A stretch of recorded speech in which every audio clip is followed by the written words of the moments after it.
mais uma vez nos reunimos aqui no Zoom para um seminário online da Fundação Fernando Henrique Cardoso. Hoje o tema em pauta é o impacto da pandemia da Covid-19 sobre o sistema de justiça, no Brasil.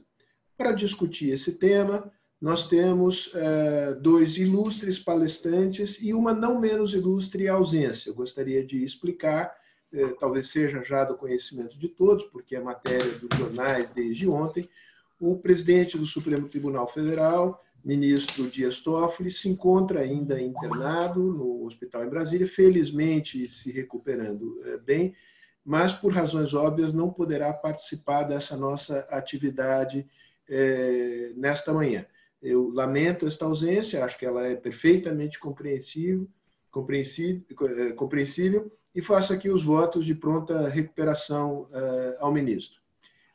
Lamento a ausência dele, mas queria saudar aqui a presença dos nossos palestrantes, a começar pelo presidente do Tribunal de Justiça de São Paulo, o desembargador Geraldo Francisco Pinheiro Franco. Eu vou me permitir aqui uma breve leitura da sua biografia, doutor Geraldo, para não cometer nenhum equívoco. Como já disse, o senhor é o presidente do TJ de São Paulo, integra o tribunal há mais tempo, foi presidente da seção de direito criminal desta corte no biênio de 2014 e 2015 e foi corregedor-geral da Justiça Paulista no biênio 2018-2019.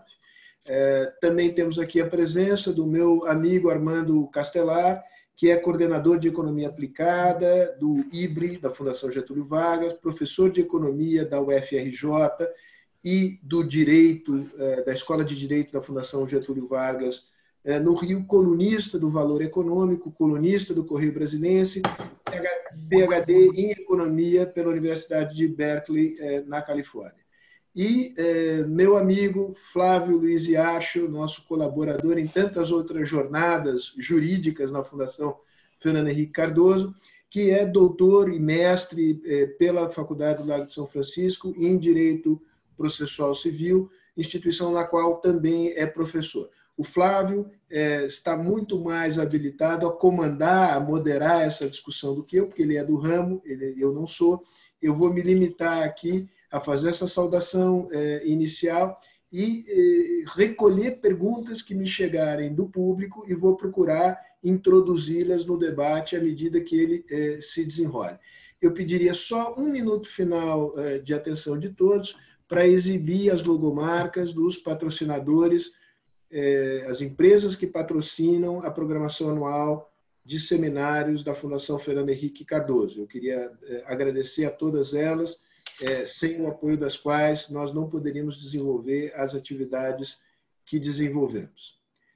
Peço agora que a tela seja retirada e passo a palavra ao Flávio para que ele conduza os trabalhos. Eu vou aqui, num ato de descrição absoluta, eu vou apagar a minha imagem para que o foco das atenções se concentrem no Flávio, no Armando e no Geraldo. Um bom trabalho para vocês, eu fico na retaguarda. Um abraço, Flávio. Em primeiro lugar, gostaria de registrar aqui meu agradecimento à Fundação, na sua pessoa. Como você disse, foram várias as oportunidades em que estivemos juntos, todas elas extremamente gratificantes para mim, e é sempre um prazer e uma honra participar de eventos com a Fundação. Gostaria também, rapidamente, de agradecer a presença do Geraldo, do Dr. Geraldo, do Armando, e que prontamente aceitaram o convite, registrar, claro, o pesar e a tristeza pela ausência do ministro, mas com o conforto de que tivemos a notícia de que ele se recupera bem. Dando pontapé inicial a esta nossa conversa, eu pediria ao Dr. Geraldo Pinheiro Franco que analisasse sob a sua ótica a questão do acesso à justiça nesses tempos de pandemia, como tem visto a questão sob a ótica aqui da Justiça Paulista, considerando talvez não apenas as dificuldades óbvias impostas pela pandemia e também o emprego da ferramenta eletrônica, dando graças a Deus de termos nosso processo eletrônico hoje, mas o processo eletrônico não é a única ferramenta posta a serviço do acesso à justiça. Então, doutor Geraldo, agradecendo mais uma vez a sua presença aqui conosco, a honra de tê-lo conosco. Peço que nos dê o prazer de começar o nosso debate. Esta epidemia, ela veio com tal velocidade que ao se transformar em pandemia, ela atingiu rapidamente todos nós, né? O país, São Paulo, no caso, o Tribunal de Justiça em particular, e ninguém especificamente, absolutamente ninguém estava preparado para enfrentá-la, não é? Tudo que foi feito a partir do dia 12 de março cá, foi feito graças ao empenho de cada um de nós, e cada um de nós em cada área específica, né? Não tínhamos expertise, fomos construindo caminhos melhores dia a dia, contamos com a compreensão de todos, não é? E a disposição, mais do que a compreensão, a disposição de todos envolvidos, né? E fomos tropeçando, aprendendo, levantando, e chegamos hoje, no dia 26 de maio, numa situação bastante interessante em se tratando de sistema de justiça, né? Eu vou dar um panorama rápido. Nós iniciamos essa preocupação mais ou menos em 12 de março, em que nós vislumbramos alguma movimentação diferente nesse quadro de saúde pública, não é? Nós não tínhamos ainda a ideia, embora a China já estivesse enfrentando, que essa questão fosse chegar em São Paulo da força como chegou, tá?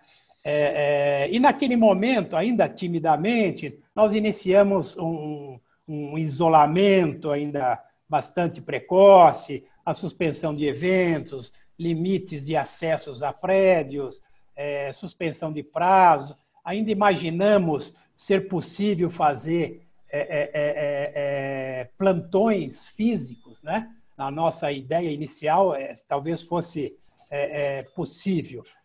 Mas logo em seguida, na faixa de 13 a 18 de março, mais ou menos, nós verificamos que não era aquilo, não é? O que chegou era alguma coisa muito séria, e ali, 13 de março, nós começamos já a estudar como nós iríamos fazer para prestar jurisdição, especificamente no âmbito do Estado de São Paulo. Mas todos os tribunais, os 90 tribunais, não tenho dúvida que ali começaram a vislumbrar a necessidade de ações efetivas, né? No âmbito de São Paulo, nós tínhamos uma grande dificuldade. Nós temos um projeto, mais do que um projeto, nós temos um sistema 100% digital, não é? Nós ainda temos processos físicos, temos alguma coisa em torno de 9 milhões de processos físicos, mas 80% dos nossos processos são digitais, não é? E esses processos físicos, nos próximos 4 anos, é um projeto que eu estou estabelecendo, eles se transformarão em digitais e nunca mais nós vamos colocar a mão no papel para julgar, nem nós, nem os advogados, nem os promotores, nem os defensores. Mas uma coisa é você tratar a questão da digitalização, ou melhor, do sistema de processamento interno do tribunal.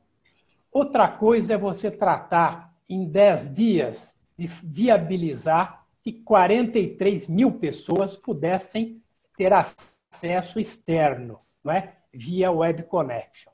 Esta foi uma grande luta e este foi uma história de sucesso no âmbito do Tribunal de São Paulo, não é? O que foi possível? Praticamente da noite para o dia, colocamos 40 mil servidores em casa, 3 mil juízes em casa, 15 mil colaboradores terceirizados em casa, e a partir do dia 25 de março nós começamos um trabalho remoto. E esse trabalho ele tem nos trazido uma ideia de sucesso na prestação jurisdicional, não é? A jurisdição hoje é plena, nós temos uma média de 30 mil acessos diários para o sistema externo, para o interno, não é? praticamos até agora algo em torno de 5 milhões de atos, não é? Entre decisões, despachos interlocutórios, decisões monocráticas. Quer dizer, a jurisdição anda bem, não é? Os advogados e quem precisa se socorrer do sistema de justiça tem podido exercer plenamente os seus direitos no mundo eletrônico. No mundo físico, ainda nós não temos esta possibilidade. Não é? Para que nós possamos ter uma ideia desse trabalho e do reflexo desse trabalho, nós implementamos a estrutura da Microsoft Teams, que é a ferramenta que nós utilizamos para nos comunicarmos entre nós, com os advogados, enfim, com todos. Nós usamos esta ferramenta e hoje nós podemos dizer que nós não só prestamos a jurisdição, mas hoje nós estamos em contato com o sistema de justiça nacional e estadual, especialmente. Não é? Podemos dar alguns números para que isso fique ilustrado. Nós trabalhamos 100% remotos, proferimos, em primeiro grau, 10 mil sentenças por dia, dia corrido, não é? De segunda a segunda. Nós proferimos 2.400 acórdãos por dia corrido, não é? As audiências estão sendo feitas, muitas por videoconferência. O tribunal, de uma forma geral, funciona ou por videoconferência ou por julgamentos virtuais, mas nós estamos implementando a videoconferência em todas as câmaras. E lembrando que o Tribunal de Justiça, nós somos 360 desembargadores, né? Temos dezenas e dezenas de câmaras. E o exemplo principal foi o órgão especial do tribunal, que é o nosso, abaixo do Tribunal Pleno, nosso colegiado de maior importância. Ele trabalha em sistema de videoconferência nos seus julgamentos, nas sustentações orais, e isso está funcionando, mas muito bem, não é? Eu queria também, e Flávio, você vai me alertando de prazos e tempos, fazer um registro. O CNJ, pelas mãos do presidente Toffoli, teve um papel muito importante no começo da pandemia, porque o CNJ percebeu, não é, que num país como o nosso, em que existem 90 tribunais, não é, num país de muitas diferenças, era preciso gerir minimamente esta crise, não é, de uma forma uniforme. Evidentemente que essa forma uniforme ela não pode ser absoluta, mas o CNJ teve esta preocupação no sentido de estabelecer um regramento mínimo para que todos os tribunais prestassem a jurisdição de uma mesma forma, para que os acessos a essa jurisdição pudessem ser prestados de forma minimamente adequada. E deu certo. Deu muito certo, não é? Se num primeiro momento o CNJ estabeleceu regras um pouco menos flexíveis, num segundo momento estabeleceu regras mais flexíveis, não é? A última regramento, a Resolução 318, nos trouxe a possibilidade de que cada estado, em momentos de agonia, vamos chamar assim, pudesse estabelecer alguns caminhos, não especificamente em termos de país, não é? Isto é um ganho, é uma compreensão que o CNJ teve do problema e da necessidade de tratá-lo com muita tranquilidade e sem deixar os tribunais, sejam estaduais, sejam federais, de fora da situação. Porque, em última análise, quem enfrenta o problema são os tribunais locais, que têm as peculiaridades do seu dia a dia, né? Nós temos também nos preocupado muito com as interferências políticas no sistema público de saúde, por exemplo, não é? Nós temos, além da nossa jurisdição, nós temos nos preocupado muito e efetivamente em trazer, em dispor, em permitir que os juízes tenham acesso a informações, as informações mais efetivas possíveis, para que eles possam aplicar a legislação com relação a essa questão de saúde pública de uma forma também muito responsável e muito igual, não é? Para que não haja uma aplicação absolutamente distorcida ou uma aplicação genérica de alguma coisa. Então, nós temos vinculações com a Secretaria da Saúde, nós estamos acompanhando o trabalho da Organização Mundial de Saúde, do Ministério da Saúde, para que nós possamos entender qual é o melhor caminho dentro da jurisdição para que nós possamos, de um lado, dar efetividade ao que o cidadão precisa, né? E, de outro, dar efetividade ao combate que o Estado está implementando. Então, dentro deste quadro é que nós estamos agindo. E para terminar essa primeira mensagem, eu queria lembrar que esta pandemia ela não é apenas de saúde pública, não é? Ela é uma pandemia que invade as nossas economias, não é? Que invade os nossos orçamentos. E o Tribunal de São Paulo, frente a este quadro, tem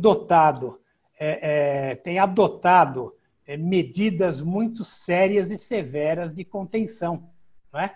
Com planos de contingenciamento para que nós possamos viabilizar, né, a execução plena de um orçamento que já não era, no começo do ano, o orçamento ideal, mas que precisa ser contido quanto à relação de despesas para que nós possamos chegar no final do ano em situação adequada, não é? Honrando nossos compromissos, sejam eles de que forma forem. De uma forma geral, professor Flávio, eu neste primeiro momento, eu gostaria de deixar esta mensagem, este panorama sobre o que nós fizemos e o que nós pensamos em relação a este momento. Muito obrigado. Pois não, doutor Geraldo, agradeço muito. De fato, a exposição bastante elucidativa traz à semente discussões muito interessantes. Uma delas, a questão da divisão de competências dentro da federação para enfrentar esse problema e o papel que o judiciário possa ter. Voltamos a isso na sequência, mas aproveito o seu gancho, né, que levantou o problema econômico, para passar então a palavra ao professor Armando Castelar, a quem agradeço também a presença. Seu currículo é notável e particularmente tem me interessado bastante, como mero processualista que sou, este diálogo com a análise econômica do direito, se possível aplicado ao exercício da jurisdição. Então, professor Armando, muito obrigado por ter aceitado o seu convite. É uma honra, uma alegria tê-lo aqui. A palavra é sua. Obrigado. Bom dia a todos e a todas. Queria primeiro agradecer o convite do Flávio e do Sérgio para estar hoje aqui. Dizer que é uma honra estar aqui com o doutor Geraldo, já de antes e depois de ouvir, então, todos esses cuidados e todas essas ações que foram tomadas em tempo recorde, mais ainda. E agradecer também o gancho da questão da economia. Eu gostaria de, nessas palavras introdutórias, pegar exatamente a partir da economia, o que significa em termos das demandas que eu imagino que vão ser geradas para o judiciário. Mundo afora, esse é um tema bastante quente, a expectativa de que a partir da pandemia o número de litígios que sejam gerados seja gigantesco, de várias naturezas. Há uma preocupação muito grande de que isso, inclusive, venha soberbar o judiciário de uma maneira que meio que paralise o judiciário e, por outro lado, paralise a economia pela dificuldade de o judiciário resolver a tempo todas essas disputas. Então, começando nessa linha, deixa eu só dizer uma coisa meio óbvia, todos sabem, mas acho que é parte importante para o nosso pensamento, que a pandemia, obviamente, vai ter um custo para a economia gigantesco, comparável apenas àquele que se viu mundialmente na época da Grande Depressão, dos anos 1930, e no caso do Brasil, que passou bem pela Grande Depressão, ainda maior do que foi nos anos 1930. A expectativa apenas para este ano de 2020, a minha previsão é uma queda de 5,5% do PIB, e a gente trabalhando, gente boa, trabalhando com mais de 6% de queda. Isso é basicamente o que caiu em 2 anos, 1930 e 31, acumulado 2 anos do PIB brasileiro. Então, vocês veem que é até pior na intensidade do que foi na Grande Depressão para o Brasil. Então, isso obviamente vai gerar uma conta enorme, como distribuir essas perdas entre os vários agentes da economia. O desemprego, nas nossas previsões, vai para alguma coisa de 18% do PIB, por exemplo. Vocês veem aí o número de contratos de trabalho que vão ser encerrados nesse período. E aqui eu começo a pensar um pouco em termos do que isso significa para o judiciário. A conta maior está sendo paga hoje em dia pelo contribuinte. O contribuinte está arcando com a parcela maior dessa queda de renda, essa perda de renda que vai trazer a pandemia. Mas está arcando na forma de dívida. Ele está prometendo no futuro pagar essa conta que que o setor público está assumindo essa pandemia. Quando chegar a hora de pagar, eu imagino que isso vai começar com muita intensidade ano que vem, eu acho que vai ter uma disputa grande de quem vai pagar. Eu acho que vão ter aqueles que vão querer que isso se traduza numa redução do gasto público. A gente já vê a discussão de reforma administrativa, de congelamento de salários do funcionalismo, de redução de outros tipos de gastos que hoje em dia o setor público é obrigado a ter.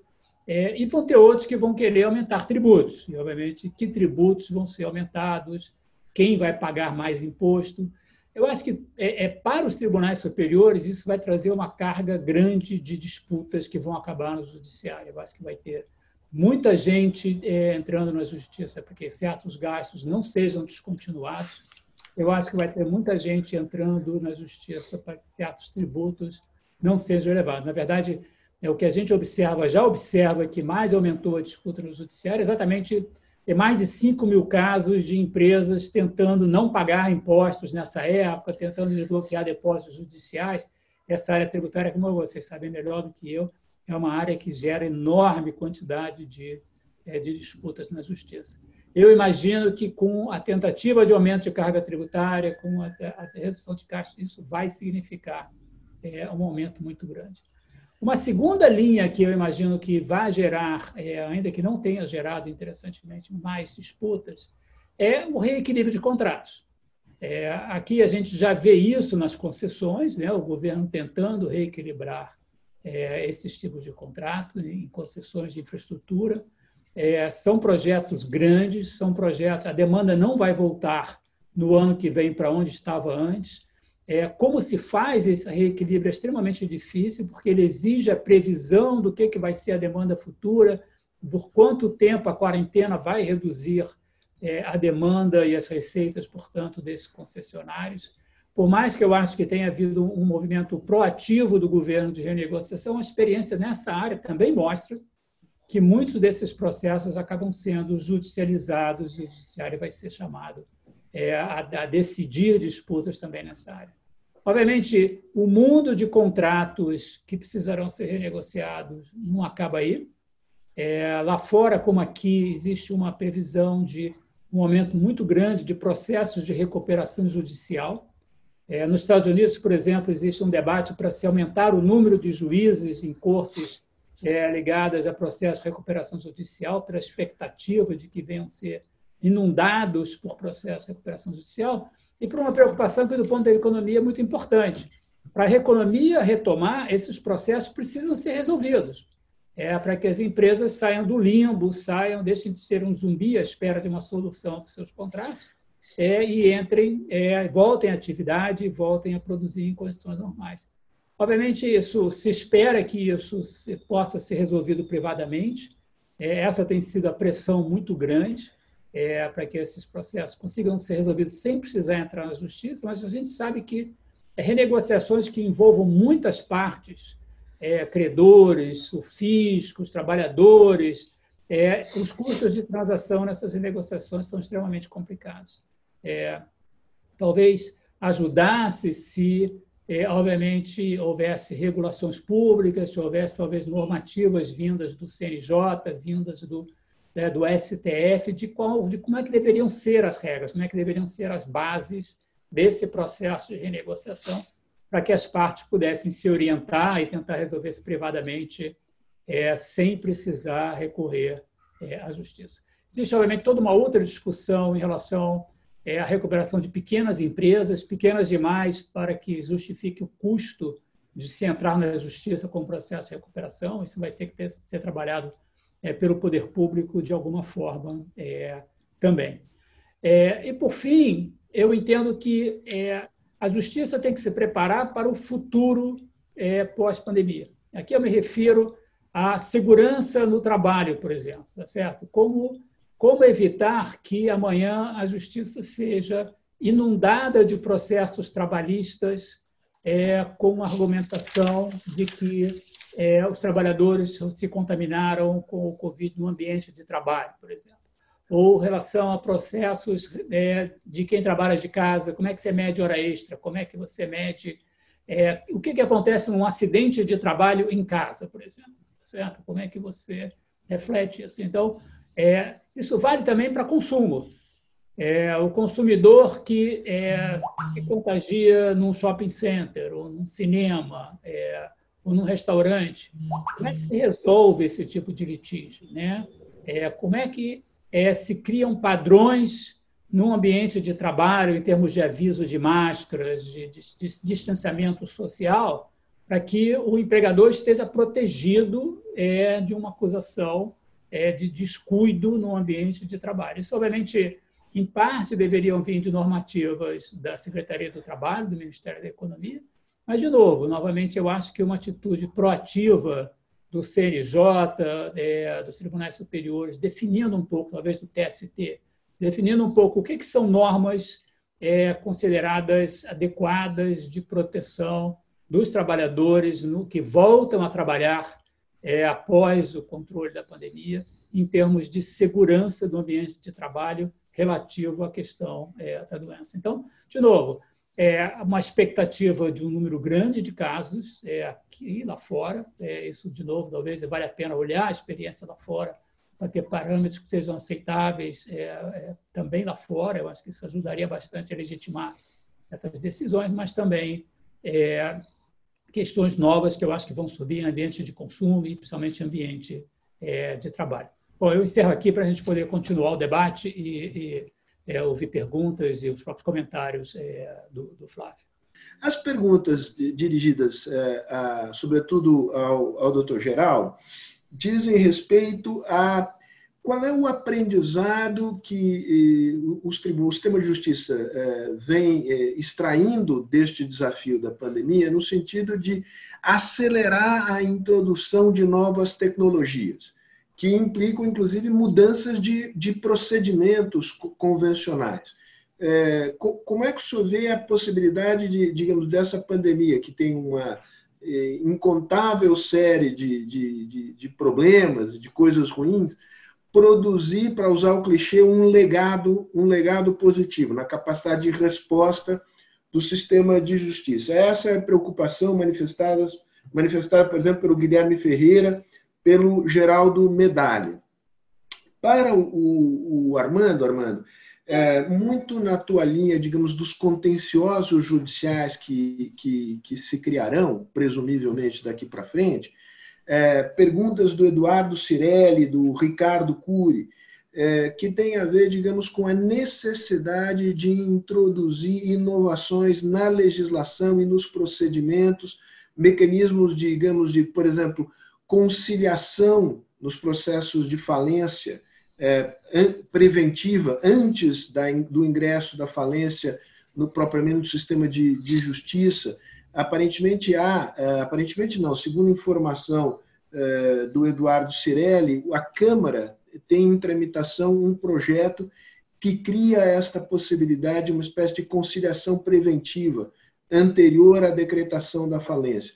Então, a preocupação aí é de inovações na legislação e nos procedimentos, de tal maneira a não produzir essa judicialização excessiva no curso da pandemia.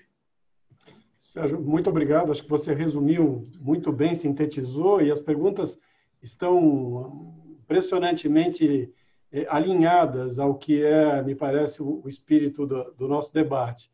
Eu tomaria a liberdade, sugerir aos nossos expositores, especialmente ao doutor Geraldo, que com relação a essa perspectiva do futuro, do legado que nós tenhamos, talvez nós pudéssemos deixar para uma terceira rodada, e eu justifico por quê. Porque acho que há dois temas que foram levantados, que estão dentro das perguntas, dentro das exposições que foram feitas, que se relacionam e que talvez possam ser debatidos como uma preparação para, então, cada um dos expositores falar um pouco sobre o que pensa que ficará desse nosso cenário. E esses dois pontos são os que foram tratados e mencionados também nas perguntas, que dizem respeito a, digamos, a um temor de um caos, não apenas do sistema de saúde, mas também do sistema de justiça. Ou seja, a pandemia que se traduz numa doença poderia se traduzir numa espécie de pandemia judicial que levaria, então, direta e indiretamente, a aumentar o caos. E relacionado a isso, me parece que está subjacente às perguntas a questão da divisão de atribuições e de competências na federação. Porque foi mencionado aqui, por exemplo, pelo Armando, a conveniência de, eventualmente, o CNJ tomar a posição, o Geraldo também falou um pouco sobre isso. Então, essas observações, elas apontam, ainda que intuitivamente ou expressamente, para o fato de que tudo leva a crer que a solução, pelo menos o norte fundamental da solução da pandemia, é federal, porque o vírus não conhece a divisa do município, não conhece a divisa do estado, e mesmo que um município libere o turismo lá, o turista que vai para lá e se contamina lá, volta para o seu estado de origem. Então, aparentemente, a questão é federal. E também, aparentemente, isso é uma opinião minha, a orientação inicial do Supremo Tribunal Federal de delegar, de reconhecer os estados a competência para enfrentar, estados e municípios enfrentarem a pandemia, aparentemente se deu muito mais em razão da postura que o governo federal teve em relação ao fenômeno. Se tivéssemos invertido a situação, ou seja, um governo federal conservador, cauteloso, assumindo a realidade, e estados e municípios agindo de forma tresloucada, eu duvido, sinceramente, que a decisão do Supremo tivesse sido a mesma. E uma evidência disso é a postura que o CNJ teve de trazer recomendações, por exemplo, aos juízes em matéria de recuperação. Ele baixou essas recomendações, então isso efetivamente foi feito. Então, talvez se os dois expositores concordarem, a gente poderia dedicar esse segundo round para tentar falar um pouco sobre riscos de judicialização muito grandes à luz da divisão de competências dentro da federação, inclusive, se me permitem, à luz do risco de crescer o problema da fixação de políticas públicas pelo Poder Judiciário. Porque na medida em que, em casa que falta pão, todos brigam, ninguém tem razão, e a situação vai ficando cada vez mais dramática, é natural que se aguarde, especialmente nesse reconhecimento de concorrências de atribuições de competências, que cada um queira dar o seu jeito, né? E isso, eventualmente, vai tornar o quadro ainda mais caótico. Então, problema de excesso de judicialização, divisão de competências com uma pitada de políticas públicas. Se pudessem falar um pouco sobre isso, e num terceiro round, a gente, então, faria uma perspectiva final sobre perspectivas para o futuro. Eu tenho uma ideia muito clara que a questão de competências ela deveria decorrer não só da Constituição, mas muito mais da união de ideias, não é? Porque a Constituição, lá no seu artigo 24, inciso 12, no artigo 30, inciso 2, quando ela fala que ela aponta que esses temas ligados à proteção e à defesa de saúde, e é disso que nós estamos cuidando, integram competência legislativa concorrente da União, Estado e Distrito Federal, isso na cabeça de todos nós, juristas ou não juristas, aplicadores de lei, ou da lei ou não aplicadores de lei, gera um paradoxo, gera uma dúvida, não é? Se é concorrente, por que então o prefeito não pode determinar uma medida restritiva que tem determinado, e eu, no âmbito da presidência do tribunal, tenho suspendido, por exemplo, o ato do prefeito que fecha uma estrada, por exemplo. Não é? Então, esta questão da competência, ela não é clara, na verdade. Eu estava até conversando inicialmente com o professor Armando Castelar, que na verdade, o que mais nos dificulta neste momento não é definir competência legal, na verdade. O que mais nos dificulta, na minha ótica, dificulta a aplicação da lei, não é? Dificulta a jurisdição, dificulta o técnico, né? É entender que nós temos de quem deve gerir toda esta questão da epidemia as visões as mais diferentes, não é? Na União se tem uma visão A, no Estado uma visão C, no município uma visão D, e o cidadão, nesta malha de várias opções, ele tem a decisão dele, não é? Ele diz, não, eu não vou sair, ou eu vou sair, ou eu vou fazer isso, ou não vou fazer aquilo. Então, essa questão de competência, ela trará, sem dúvida nenhuma, um risco de judicialização grande, porque cada um se vê no direito de executar o seu próprio entendimento, contra os limites estabelecidos pela União, pelo Estado ou pelo município. Então, certamente isso virá, não é? Eu tenho uma preocupação muito grande, e eu nem vou invadir as perspectivas para o futuro, mas com relação à parte econômica, tenho uma preocupação muito grande. No âmbito do Poder Judiciário de São Paulo, nós temos varas especializadas em recuperação, varas especializadas em matéria de direito comercial. Já estamos tratando disso, e a preocupação é muito grande, como o professor bem questionou, bem ponderou, não é? Porque se nós não dermos vazão a essa enxurrada de questões, a pandemia, que por si só já cria um problema econômico efetivo, não é? Vai gerar, pela inação do judiciário, um problema quase catastrófico.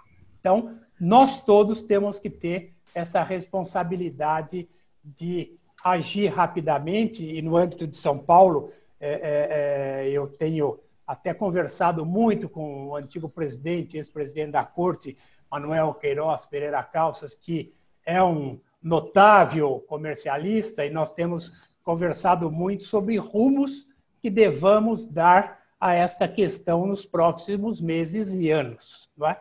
Então, eu compreendo. Questão de competência, para mim, não é clara. Eu acho apenas que o judiciário tem que estabelecer algum tipo de regra, não é?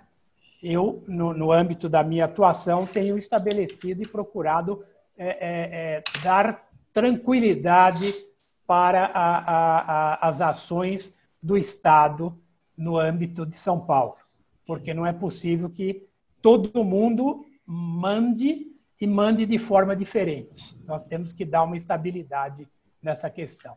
Não sei se a questão, minha forma de entender está correta ou não, mas é a forma que eu entendi que era razoável de se estabelecer.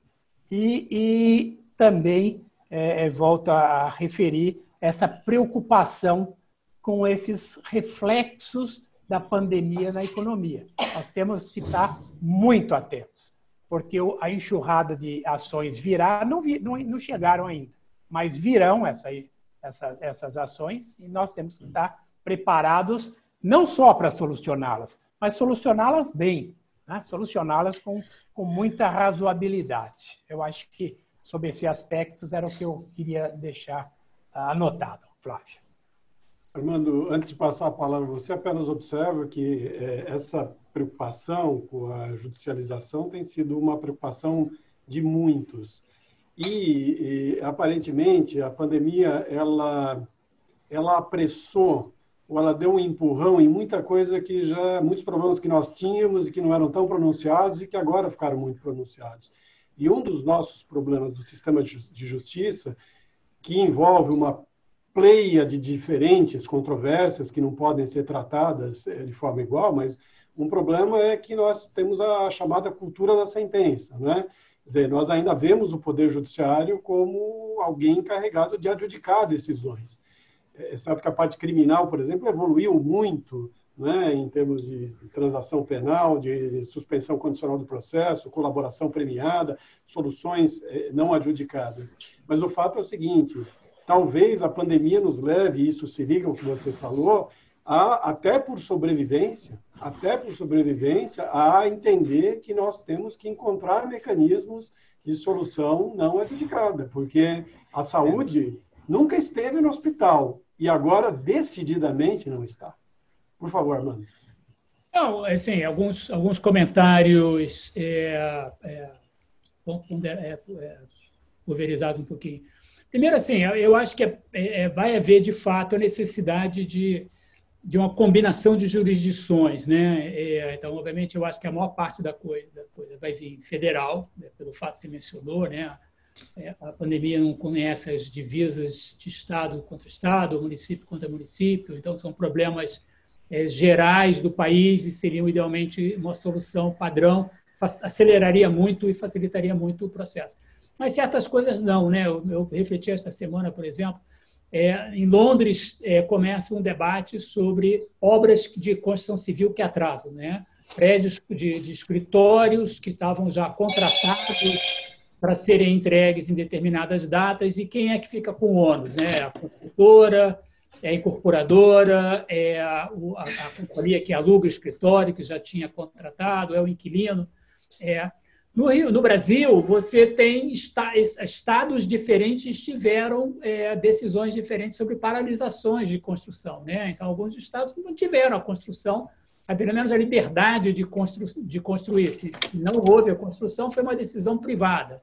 Outros não, foi uma decisão de paralisação do Estado como um todo. Então, inevitavelmente, estados diferentes vão ter que dar tratamento diferente para determinados contratos por força das proibições de continuação das atividades terem ou não sido decretadas pelo governo.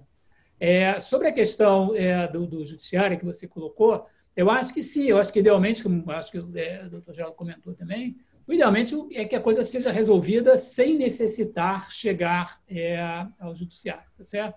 Para isso, eu acho que é muito importante você ter parâmetros, certo? Então, de novo, aqui me referindo ao caso inglês, é uma demanda muito grande de que a Suprema Corte do Reino Unido faça uma declaração normativa, né? Não uma decisão, mas de como ela vê determinados tipos de litígios, né? Como é que ela entende que determinados tipos de litígios são regrados a partir da legislação, a visão dela.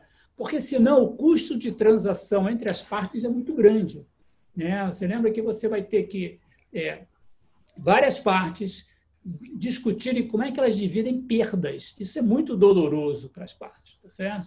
E se você não tiver um parâmetro que antecipe como a justiça vê isso, realmente isso pode vir da lei, da Câmara, isso pode vir de normativas do próprio governo, do próprio executivo, mas também deveria vir de algum tipo de divisão expressa pelos tribunais superiores, para dar uma direção, dar uma previsão do que as partes deveriam esperar se o processo for judicializado. Caso contrário, é um pouco o que você colocou. Você acaba judicializando para, quem sabe, você paralisa, que você cria algum tipo de pressão que ajude você nessa negociação, que seria muito ruim, dado o número grande de casos. Então, de novo, isso pode ser feito via legislação.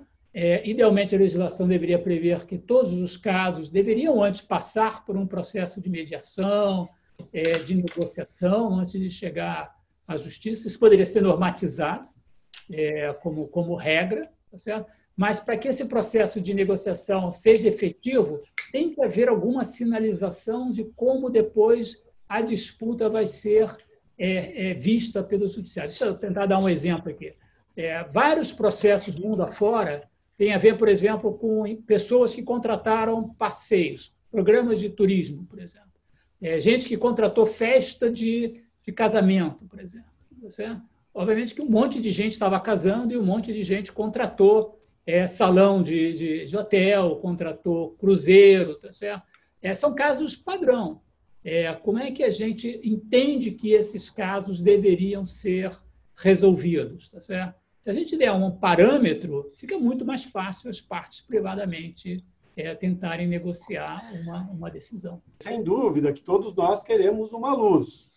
A gente só não sabe se essa luz é do trem que vem para cima da gente ou da luz do final do túnel, realmente. Por quê? Porque esta fixação de cima para baixo, nem vou falar no aspecto democrático que se contém na discussão democrática que existe aí, que não é pouco relevante. Que aí é um problema de atribuição de competências.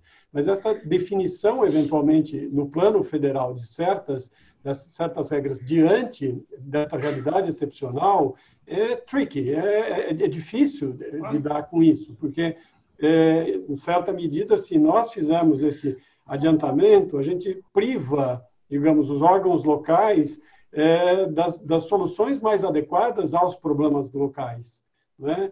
Por outro lado, a falta de debate que possa inspirar estas regras que venham de cima para baixo podem fazer com que simplesmente elas sejam equivocadas, porque talvez os órgãos tenham a sua visão que não necessariamente é a visão que corresponde a esse desafio. E só para concluir, talvez, o grande parâmetro federal que nós temos hoje é a lei federal.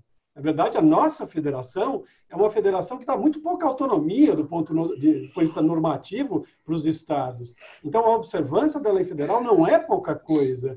Então, se os órgãos locais observarem a lei federal, há uma conduta. O que eu quero dizer é o seguinte: o ideal é que os órgãos locais evitem juízos de equidade, metade para cada um, como às vezes a gente vê. Quer dizer, então, há parâmetros, nós não estamos assim, tão órfãos e tão despreparados. Lógico que ninguém nunca conheceu algo com a dimensão disso. Então, mesmo a lei federal, as regras de equilíbrio contratual, de caso fortuito, são aparentemente insuficientes para lidar com algo desta dimensão. Mas há um parâmetro federal que é a lei federal.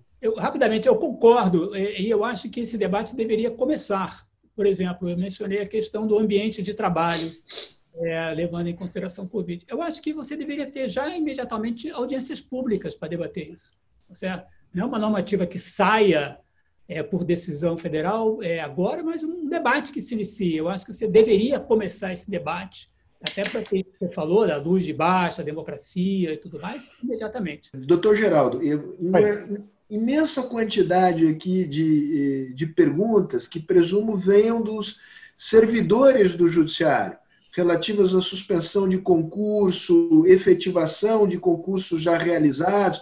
Então, eu me pondo nos seus sapatos, vejo que a sua vida não será fácil, porque além de lidar com o problema da judicialização das disputas produzidas na sociedade, o senhor terá de cuidar também de expectativas criadas dentro do sistema do judiciário, em particular, e que, em função da pandemia, se veem de alguma maneira frustrados.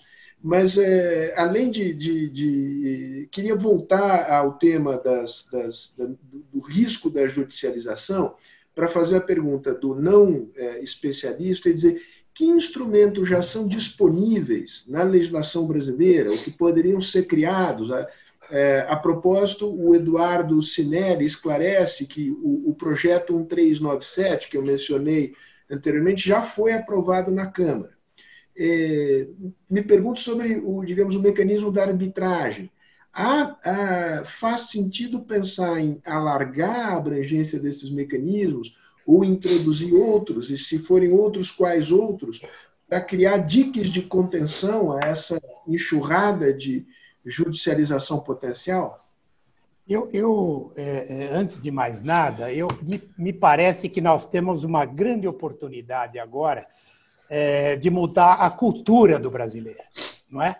A Constituição de 88, ela trouxe uma gama de possibilidades, não é? O que é útil, até porque havia uma contenção até então, mas hoje o brasileiro ele não se preocupa, de uma forma geral, de resolver os problemas que lhe tocam como nós resolvíamos há 30, 40 anos atrás. Um exemplo banal era o cachorro que não parava de latir, você não entrava com uma ação na justiça para tratar desse assunto. Você ia à casa do seu vizinho e conversava com ele. Não é? Isso é um exemplo muito banal, logicamente. Mas é preciso, inicialmente, em se tratando de judicialização, tenha ela o reflexo que tiver, a importância que tiver, o alcance que tiver, é preciso que se mude a cultura. Não é? Todos os tribunais, de uma forma geral, viabilizam possibilidades de conciliação e de mediação. Isso está estabelecido no sistema de cada tribunal, não é? E funciona muito bem. Então, é preciso que o cidadão, antes de imaginar o direito, e ele tem o direito, lógico, de judicializar alguma questão, que ele se valha desse tipo de possibilidade do dia a dia para que resolva o litígio, resolva os seus problemas. Não é? É evidente que a arbitragem é um caminho, mas eu acredito que a arbitragem deva ser estabelecida ou deva ser utilizada para questões de maior peso, questões em que a técnica, não é? A discussão técnica prevaleça, em que há necessidade, então, de árbitros que tenham conhecimento aprofundado sobre determinados temas. Mas existe muita possibilidade de nós discutirmos e resolvermos as pendências que decorrerão deste momento, não nos tribunais. Eu acredito nisso e é preciso que nós possamos trazer de forma enfática essa ideia para o cidadão, não é? Se utilizem de outros meios. A mediação, a conciliação, no estado de São Paulo, nas 320 comarcas funciona. Quer dizer, é preciso ter uma outra visão da questão. Não sei se eu respondo. Eu vou na mesma direção. Eu acho que a arbitragem é uma coisa que serve para grandes empresas, para grandes conflitos. Eu acho que não é uma coisa para o pequeno, né, do grande número de litígios. As questões como conciliação, mediação são bastante úteis, já são, em alguma escala, praticadas nos tribunais há algum tempo. Eu acho que é uma questão de popularizá-las e, obviamente, você precisa de gente especializada para fazer isso, né? Então, é uma questão de aumentar o acesso, popularizar o acesso. Eu acho que seria a forma ideal e mais barata de você, bem mais barata do que utilizar o processo, tá certo?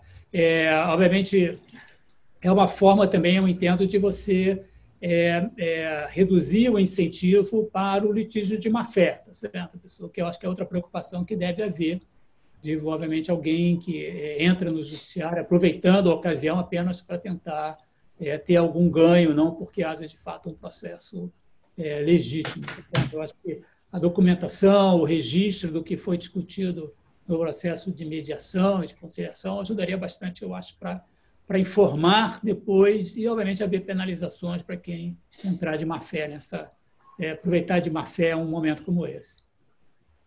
E Sérgio, se me permitem, e também Geraldo e Armando, já as online dispute resolutions já são uma realidade, né? Porque, na verdade, as transações via web são também idem uma. E talvez, com o crescimento do emprego da ferramenta eletrônica e o aumento das transações, enfim, do relacionamento via remoto, enfim, via uso da ferramenta eletrônica, tendo a potencializar o uso dessas formas de resolução de controvérsias, né? E no campo econômico, me parece também, enfim, muito assunto, aí é preciso saber como é que fica o papel das agências reguladoras, porque, teoricamente, uma pleiade de litígios de massa poderiam ficar, para usar a sua expressão, represados, né, não chegarem ao judiciário, se eles fossem resolvidos adequadamente pelas agências reguladoras.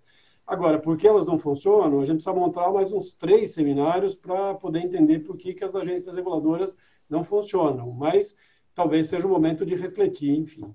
E, então, se me permite, Sérgio, eu acho que a gente poderia se encaminhar, então, para a reta, digamos, final, com aquele round dedicado, aquele momento dedicado a perguntar aos nossos expositores quais as lições, quais os legados que nós podemos extrair. Já foi dito bastante, e nada obsta que se volte a isso, da questão econômica, do legado econômico, da herança que vai ficar sob o ponto de vista econômico, mas, por exemplo, a pergunta ao Dr. Geraldo como ele vê o legado que ficará do ponto de vista de acesso à justiça e do uso da tecnologia, por exemplo. Será que isso vem para ficar em alguma medida?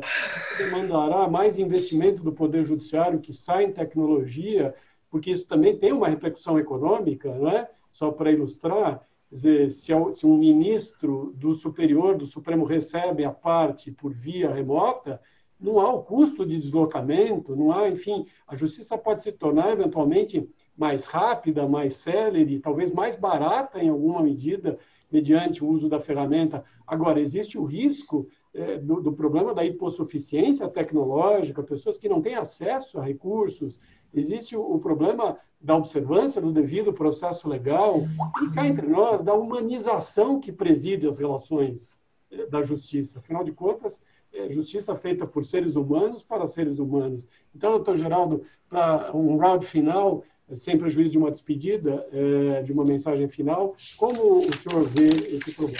Esta preocupação com relação à boa prestação jurisdicional durante a pandemia e digamos, inovações para o futuro, ela percorreu muitas das questões aqui levantadas. Algumas em forma, eu não diria de queixas, mas de demandas. Presumo que advogados, por exemplo, têm reclamado da exigência de que a sustentação oral seja gravada.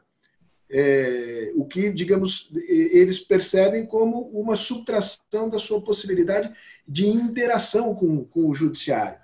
Há questões relativas à comunicação dos atos processuais, que algumas pessoas dizem aqui ainda essa comunicação é feita de maneira analógica, não via digital. Há questões relativas ao sistema eletrônico de execução unificada, uma preocupação grande com relação às execuções penais. Então, eu só não queria, digamos, deixar passar aqui. Peço desde logo desculpas, porque o interesse é muito grande, as perguntas são bastante específicas. Só queria, digamos assim, passar o espírito da coisa. Pois não. Eu vou tentar rapidamente abordar todas essas questões.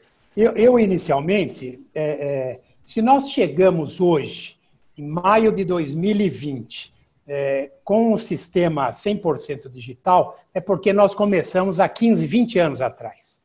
Não é? Esse é um processo bastante longo e nós nos preparamos para hoje nós estarmos neste padrão, eu vou até ousar, quase de excelência. Excelência nós nunca vamos chegar e é bom que nunca cheguemos mesmo, mas nós prestamos um serviço bastante interessante. Nós nos preparamos, evidentemente que a pandemia trouxe algo a mais, não é? mas a pandemia nos auxilia na medida em que ela permite a quebra de um paradigma. Algumas coisas que o tribunal poderia fazer daqui a 5 anos, nós estamos fazendo hoje. Uma delas é o trabalho remoto, indiscutivelmente. Mas o trabalho remoto, evidentemente, não permite, como disse o Armando ou o Flávio, eu já não me recordo, a falta de humanização. Não é? Quando nós voltarmos, e nós estamos estudando uma forma de volta com muita tranquilidade, de forma parcial, nós vamos considerar, sim, o trabalho remoto. Mas um trabalho remoto que não permita que o cidadão deixe de ter o contato com o servidor e deixe de ter o contato com o juiz. Não é? Nós vamos estudar uma forma de um trabalho remoto parcial, alguma coisa desta natureza. Mas nós que vínhamos implementando a robótica, nós que vimos implementando a inteligência artificial, né, são tópicos que já fazia parte da minha ideia ao assumir a presidência da Corte, de investir maciçamente na tecnologia da informação. Tudo no Tribunal de São Paulo, absolutamente tudo, passa pela tecnologia da informação. E nós estamos dotando o tribunal de meios econômicos para que nós possamos substituir ou acrescentar data centers, não é? Os mais modernos ainda, que nós possamos mais ainda trabalhar no sistema de nuvens, para que nós possamos, como eu disse há pouco, digitalizar todos os processos físicos, esses 9 milhões que ainda faltam, de tal sorte que o tribunal possa, em curto prazo, prestar um serviço mais efetivo ainda, mais rápido ainda, mais seguro, porque a segurança é um dos elementos de maior importância, não é? E sem que nós percamos o contato com o cidadão e o contato com os profissionais do direito. Nós temos que formular uma equação para que nós possamos tratar tudo isso de forma adequada. Além disso, não é? Nós temos que ter muito em foco a questão das especializações. Nós temos daqui para frente, já estamos nos especializando em muitas áreas, mas temos que ter essa clareza de que, hoje em dia, é preciso que o juiz seja um especialista da área que ele optou. Não é possível que o juiz saiba tudo, da medicina à economia, enfim, não é possível mais. Não é? Ele tem que ser um técnico especialista naquilo que ele vai julgar. Mas, de qualquer forma, o que eu queria deixar em termos de perspectiva para o futuro é que nós estamos preparados e estamos nos aperfeiçoando. Não é? Tópico número 1 da minha gestão na presidência é tecnologia da informação. Eu acredito efetivamente que nós podemos prestar um serviço muito bom, mesmo para aquele que não tem toda a possibilidade, né? Por exemplo, as nossas sessões de julgamento pela plataforma Teams, o advogado não precisa ter a plataforma Teams para ingressar. Nós o convidamos e ele entra, ele precisa ter um computador, ou ele precisa ter um tablet, ou ele precisa ter um celular, mas ele não precisa pagar pela plataforma. Então, nós estamos trabalhando para municiar os advogados que têm menos possibilidades para que eles também possam vir a trabalhar. E com relação a alguns pontos muito específicos, né? Nós estamos implementando as coisas de forma a facilitar as pessoas, não é? Essa sustentação gravada, ela não figura no tribunal. Isso foi uma ideia, inclusive, que foi aventada num momento de início, para facilitar, para viabilizar que o advogado pudesse, né, ter contato com os juízes, mas hoje o advogado ele pode perfeitamente, pela plataforma Teams, acionar o relator do processo, ou acionar o juiz. Isso tem acontecido todos os dias, não é? Então, ele pode, se ele quiser apresentar o memorial, apresentá-lo por e-mail do gabinete, não é? Ele pode fazer a sustentação oral em boa parte das câmaras que já faz a videoconferência. Todas as outras que ainda não faz apenas virtual, farão em pouco tempo. É uma questão de tempo. De tal sorte que a preocupação do tribunal é prestar um serviço adequado, mas prestar um serviço fácil, para que o advogado, seja ele quem for, possa ter acesso e que os nossos olhos, objetivamente, é para o cidadão, né? Nós trabalhamos para a paz social e para o cidadão. Eu queria 3 pontos, basicamente. Sobre a questão do contato humano, acho que essa é uma questão em aberto, eu acho, de forma bastante ampla. Eu acho que todas as profissões, acho que não só no judiciário civil, obviamente, teve uma mudança cultural civil, né? Todo mundo teve que aprender Teams, todo mundo, hoje em dia, está muito mais habilitado a fazer esse tipo de trabalho do que estava até alguns meses atrás, tá certo? Isso eu acho que veio para ficar. Eu acho que aumenta a produtividade, facilita o deslocamento. Eu acho que, sei lá, metade das viagens que eu fiz a São Paulo em 2019, eu provavelmente não resolveria via Zoom. Com isso ganharia o tempo, perderia o prazer de ter a São Paulo, mas ganharia o tempo do avião, do aeroporto.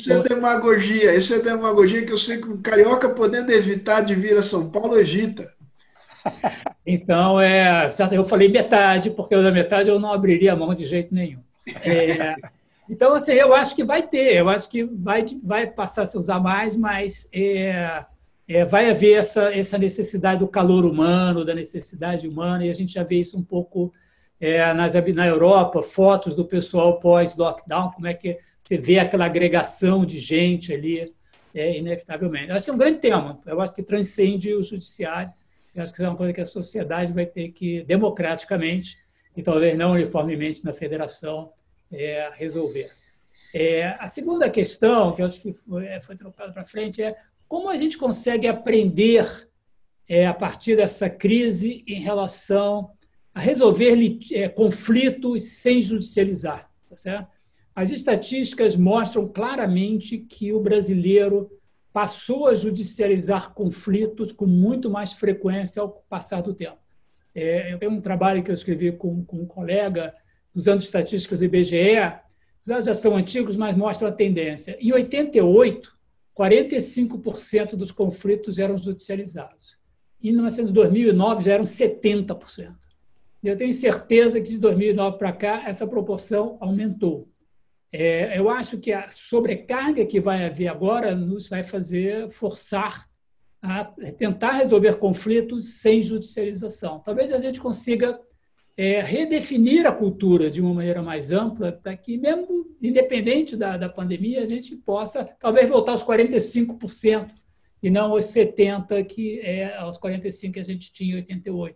Resolver mais coisas nas famílias, sei lá, outros tipos de árbitros e mediadores sociais, talvez de sindicatos, talvez de associações, que ajudem nesse processo sem judicializar. Eu tenho uma grande expectativa que a gente faça, talvez, aí a Fundação FHC pode, talvez, ajudar nesse processo, para redefinir quem poderiam ser os atores principais nesse processo, né? O que seria preciso para a gente reverter esse processo a que o Brasil teve submetido aí nos últimos 30 anos de crescente judicialização de conflitos. E, por fim, meu último comentário, eu observei anteriormente, eu acho que tem alguns tipos de conflitos que podem ser judicializados que a gente já pode se preparar e prever a respeito, tá certo? Que, de novo, não é só Brasil. A questão da segurança do ambiente de trabalho é super importante, tá certo? O que é um ambiente de trabalho seguro em termos de Covid, tá certo? Isso precisa ser normatizado, idealmente democraticamente. Então, isso são coisas que você deveria ter começado a ter audiências públicas virtuais, tá certo? Para discutir quais deveriam ser os parâmetros regulando esse relacionamento entre trabalhadores e empregadores em relação à segurança do ambiente de trabalho. Algo parecido em relação ao consumo, relações de consumo, tá certo? O que eu devo esperar como segurança mínima, o que eu devo estar consciente de riscos que eu vou assumir ao ir num shopping center e quais aqueles que não devo estar assumindo. Eu acho que esses são o novo ambiente com que se vai trabalhar, com que se vai consumir no futuro, não havendo aí uma vacina com alguma rapidez. Eu acho que se a gente começar a discutir o que são os parâmetros que a gente considera mínimos que trabalhadores, consumidores e assim por diante devam esperar, eu acho que seria importante, eu acho, no sentido de evitar que amanhã a gente tenha conflitos não parametrizados e sujeitos a muita discricionariedade do que seria certo ou errado. E só uma observação em relação à segurança, da perspectiva do futuro, né? A própria segurança do ambiente virtual, né? Já há números que indicam que o ambiente virtual, quer dizer, a criminalidade, o ilícito está migrando, de certa forma, para o ambiente virtual, tendo em vista a supressão, a redução do convívio presencial. Sérgio, eu indago se nós podemos, então, pedir aos nossos convidados que deem uma mensagem final para nós encerrarmos, e aí você encerra o nosso evento? Claro, sem dúvida. Então, por favor, doutor Geraldo, e depois Armando, para as suas considerações finais breves. Obrigado. Eu inicialmente peço desculpas por não ter podido responder a todas as questões que foram apresentadas por quem está nos acompanhando. E quero também poder agradecer a delicadeza e a gentileza do convite. E não vou abrir mão do Flávio me pagar um almoço no Dona Onça assim que nós pudermos voltar. Com direito a ovo frito com gema mole. Com gema mole. Opa! Aí é covardia. Mas eu acho que nós levamos, né, inúmeras lições. As lições que eu particularmente levo, elas são materializadas em algumas palavras, não é? A humildade frente à vida, a união, a certeza que nós somos muito pequenos e que precisamos todo dia melhorar e fazer o melhor, a resignação frente aos desígnios da vida e de Deus, o sentimento de humanidade tão esquecido, né? Tão esquecido. A força, a tolerância, não é? Uma palavra que também nem sempre tem estado próximo a nós, né? A tolerância com o outro, não é? A esperança, a vontade de ajudar o cidadão. Tudo que todos nós estamos fazendo, não é? Seja na academia, seja no judiciário, seja os advogados nos escritórios, justamente poder ajudar o cidadão. Na essência, é isso que importa de fato, né? E que nós todos que não temos a mágica de sabermos com certeza todos os caminhos, não é? Mas que todos tenham a certeza que a gente procura fazer o melhor, não é? Fazer com que nosso dia a dia seja voltado a ajudar, não é? A solucionar questões, não é? E fazer com que nosso país, nosso Estado, as nossas profissões, os nossos vizinhos possam efetivamente voltar a uma vida não só tranquila, como uma vida melhor. E eu acredito que esta pandemia fará de todos nós pessoas melhores. Era isso que eu gostaria de deixar como uma palavra final. Muito obrigado pela delicadeza de me ouvir. Bom, eu queria aqui agradecer a oportunidade, fiquei super feliz, aprendi muito ouvindo aqui os colegas. Excelente o debate. O Emanuel Han, que até pouco tempo atrás era prefeito de Chicago, ele tem uma frase que diz que a gente nunca deve perder a oportunidade que uma crise cria. Obviamente, nenhum de nós, nem de longe, sonharia em querer a crise, mas já que ela ocorreu, acho que a gente não deveria perder a oportunidade que ela traz para tentar não só corrigir os problemas, lidar com os problemas que a crise traz, mas com outros que já estavam antes, como a gente colocou aqui, e que a gente talvez pudesse aproveitar o momento, a força criada por esses problemas novos para tentar também endereçar os problemas antigos. Então, eu acho que é importante, obviamente, a gente compartilhar o sentimento com todos de união. Eu sinto muito que a gente, como país, não esteja lidando com essa crise de uma forma mais unida, de novo, não esteja aproveitando a crise para promover a união que a gente já há algum tempo está precisando criar. É uma perda nesse sentido, a gente está perdendo essa oportunidade, eu sinto muito, mas talvez a gente não deva perder a oportunidade de rediscutir coisas que foram colocadas aqui, a maior informatização do judiciário, a facilitação do acesso remoto ao judiciário, que também é um aprendizado para o cidadão, e também lidar com esses problemas da judicialização excessiva, dos conflitos e outros que certamente não faltam problemas e desafios para o país. Bom, de novo, muito obrigado, um prazer enorme estar aqui com vocês. Sérgio, se me permite, nós agradecer novamente a oportunidade e a palavra é tua para o que você quiser. Nós abrimos aqui um espaço para ponderar, para discutir possibilidades de mudança com tranquilidade, com racionalidade. Acho que todos os países estão enfrentando momentos de angústia e de incerteza. O que é francamente lamentável no Brasil é que este momento esteja sendo aproveitado por alguns para produzir antagonismo entre pessoas, entre instituições, entre esferas da federação. Me chamou a atenção a observação do doutor Geraldo, que, digamos, tal como definida na Constituição, a questão das competências federativas, elas criam, digamos, essa definição, ela cria zonas cinzentas, passíveis de interpretação. Isso faz parte do jogo democrático interpretativo, a palavra final cabe ao judiciário. Quando isso se transforma em um motivo para o embate político e para a politização no ambiente que nós estamos vivendo, aí, digamos, os riscos são riscos fora do padrão e fora do normal. Mas, felizmente, ainda é possível criar ambientes nos quais a gente pode ter uma conversa civilizada, tranquila, sobre os problemas que nos afligem, em busca de soluções. E nada melhor do que ter gente que conhece o tema e que é do ramo. E nós tivemos aqui não só dois, doutor Geraldo e o Armando, mas três, Flávio, porque você foi muito mais do que um moderador, foi um participante ativo da nossa conversa. Então, meu agradecimento vai aos três em fatias iguais e a todos os que nos acompanharam. Eu vou singularizar a Vanessa Morcelli, porque, de fato, ela, ao longo de todo o percurso, fez comentários, fez perguntas. Eu não sei de quem se trata, mas eu, em nome dela, agradeço a todos os que nos acompanharam aqui, foram centenas. Um grande abraço para vocês e até uma próxima. Abraço a todos.